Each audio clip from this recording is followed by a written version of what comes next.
Hey, so I'm standing in a basement right now, and I want to go over a few things that I look for while I'm showing you the house. Because I'm not just showing you the bedrooms and opening the door for you, I'm giving you my expert opinion and things that I look for while looking at a house.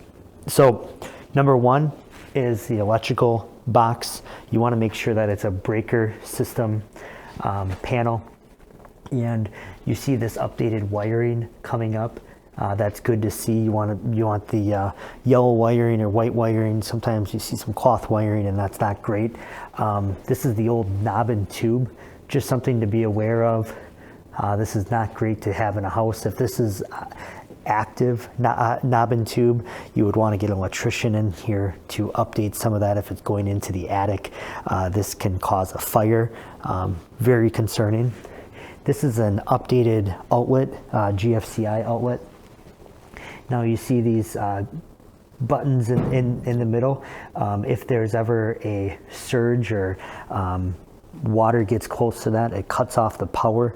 You're going to want this kind of outlet anywhere close to a water source. Also, you can have a GFCI protected breaker as well. There's many options, but you want to make sure that the circuit is GFCI protected.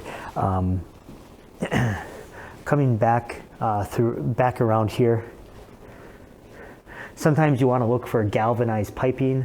Galvanized piping is pipes that get corroded on the inside, and if it's a water pipe, you want to make sure that it's not galvanized if it's going into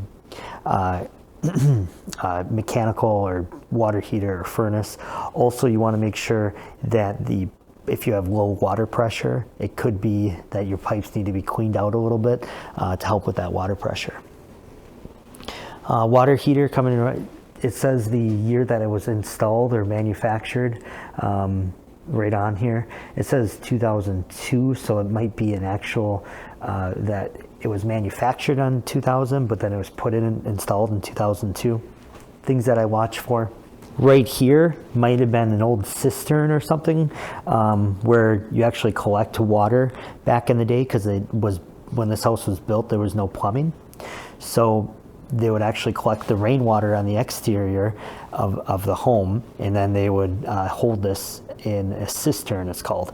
And how you can tell is if it's like blocks, or you'll see residents of like a outline on the ground. So that's always pretty cool to watch for. A water meter, this is where the water comes in. Also, you have your clean out. So your lateral clean out, if roots get into the system, it's going to create kind of havoc for your sewer system. So you want to make sure that you have a clean out and you'll be able to clean it out if roots ever get into it. This is a sub pump. This house does not have a sub pump, which isn't great because if there was ever flooding in this basement, you would have standing water, which isn't great. When you have a sub pump, you want to look inside of it, and if there's black pipes leading into the pit, then that means that it has drain tile throughout the house, and that will protect you from getting water in your basement. This is the furnace. It's a high efficiency furnace. You can tell by the white pipes. Sometimes they have a year in it, or sometimes they have like when it was serviced. This is an old cast iron piping. Sometimes we want to see this as a PVC because this cast iron can actually erode away. This is for your waste. Actually, during some of the home inspections, I'll actually see this cast iron piping eroded away so much where you can put your hand into it. Don't recommend that. This is what you want to look for. This new PVC piping. This is the older stuff. This is a storm. This is your drain, and you can actually see that there's standing water in that. And there's a couple pipes leading in there. That must be some kind of drain tile that's there. A home inspector is going to answer a lot more questions. You can see that there's actually some water seepage of some sort coming in here. So some leaking water, or the walls must be leaking a little bit. How to fix that is sometimes you put like a drip edge, or not a drip edge, but a catcher where it diffuses the water. Sure Dry is very famous for putting systems in like that. Sometimes digging around the exterior of the house. Wayne Allen is a great basement specialist. He would be able to answer any specific questions about foundations.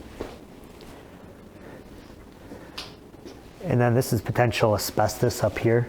And you can kind of see it better on the outside over here, the white pipe, or the white tape around the pipe. So just something to keep in mind.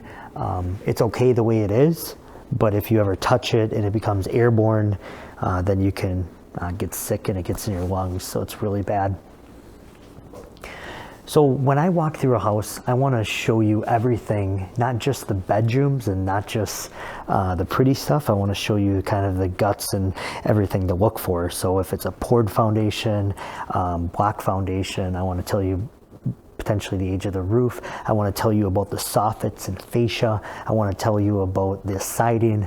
I want to tell you everything that I notice, because I want to make sure that you are aware of certain items before you put an offer in on a house.